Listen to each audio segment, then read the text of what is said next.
Programang ito ay rated SPG, striktong patnubay at gabay ng magulang ang kailangan. Galit na galit si Rocky Boy sa kanyang mama na si Divina. Siya ang sinisisi nito kung bakit sila nagawang sugurin ni Tanggol sa kanilang teritoryo. Para kay Rocky Boy, malaki ang kanilang kapabayaan ng kanyang ina kaya sila natunto ng kanilang kaaway.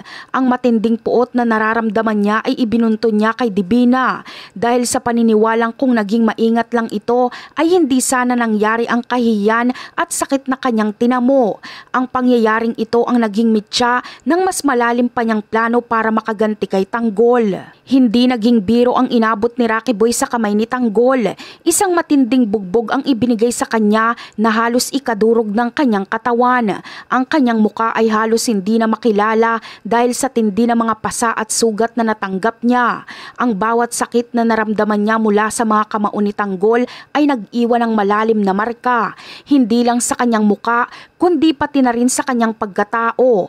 Ang sinapit niyang ito ang lalong nagpapaalab ng kanyang pagnanais na makabawi sa lalong madaling panahon. Dahil sa matinding kahihiyan at sakit na idinulot sa kanya ni Rocky Boy, ay nangangako siya na gagantihan niya si Tanggol. Hindi niya papalagpasin ang ginawang ito sa kanya ni Tanggol. Ayon sa kanya, ang gagawin niyang paghiganti ay mas matindi pa at mas malala pa kaysa sa ginawa sa kanya. Ang kanyang isip ay nakatuon na ngayon sa pagbabalak ng isang bagay na siguradong magpapaluhod kay Tanggol at magbabayad sa lahat ng sakit na kanyang naramdaman. Ngunit ang malaking problema ngayon para kay Rocky Boy ay hindi nila alam kung saan hahanapin si Tanggol.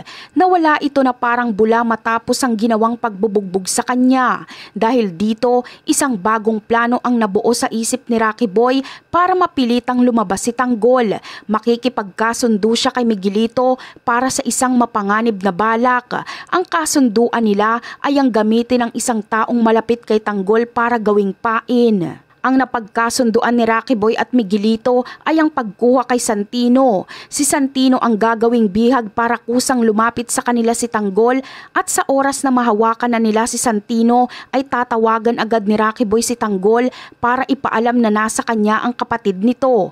Magbibigay siya ng isang matinding pagbabanta. Kapag hindi nagpakita si Tanggol sa lugar na kanilang napag-usapan, hindi siya magdadalawang isip na paslangin at tapusin ang buhay ng kawawang si Santino. At yan ang aabangan natin. Bye!